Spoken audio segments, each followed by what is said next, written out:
უფრო ასაგენ ხალხს აქვს ჩაპაევი ნანახი ფილმის, რაც ჩაპაევი კარტოფილს უხსნის სტრატეგია რა არის და შეიძლება ამან არის ჩარგობეჭდა, იმიტომ რომ არა ორივე შემთხვევაში კარტოფილი არაფერს შუაში არის, არც იმ შემთხვევაში, როცა ეროვნული ბანკი კარტოფილს აბრალებდა ინფლაციას და არც ახლა კარტოფილის არაფერს შუაში არის. საერთოდ პენსიების გაზრდას ინფლაციასთან კავშირი არ აქვს.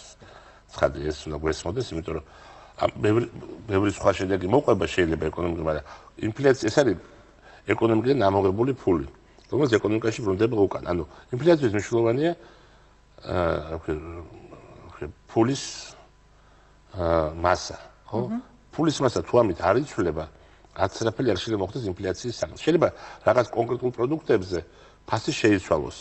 განსაკუთრებით იმ შემთხვევაში, თუ ბაზარი ჩაკეტილია და ეს პროდუქტები ვერ შემოდიან, მაგრამ ხა კარტოფილსაც შეეხება ხა ეს ინახება ჯერ ეს კარტოფილი და ზამთარში წყვილობ კარტოფილს და მარტში. მაგრამ მე მგონი, ანუ აქ რა კითხვაც იყო ის პასუხი იყო ალბათ, რომ ანუ საერთოდ ეს ასე ვთქვათ, თუ ჩვენ გვექნება მკაცრი მონეტარული პოლიტიკა, თუ სახელმწიფო ბიუჯეტს არ ექნება დეფიციტი, მაშინ ინფლაცია არ იქნება.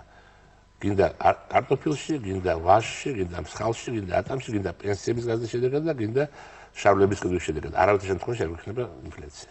ანუ მაინდამაინც კარტოფილს ესე კარტოფილის ფასზე, კარტოფილის ფასს დიდი ყურადღება არ უნდა მივაქციოთ, იმიტომ რომ აი მე მითხრა ვიცე-პრეზიდენტმა მაშინ ეროვნული ბანკის რომ მიაქციეთ ყურადღება და თუ დაიკლებს ესე იგი ინფლაცია აღარ იქნება ისეთი. ეს მისტიური რაღაცა ეს კარტოფილი. ეს კარტოფილი ხო პერუში სადაც წარმოიშვეს. ხო, იქ ხო რაღაც ასე მისტიური ძალას ანიჭებენ მას, იმიტომ რაღაც აი ეს ბოლქვები. ჩვენთან საკულტო და გახდეს. საკულტო რაღაც ადამიანის ფიგურას გქონდა და კარტოფილი. ხო, კარტოფილი წმინდა და საერთოდ კარტოფილთან ხო დაკავშირებული უამრავი ჯანყი იყო დაკავშირებული კარტოფილთან, მაგრამ რუსეთი კი რაღაც დაიშალა რუსეთის იმპერია კარტოფილის გამერკატებინეს დროს და რაღაც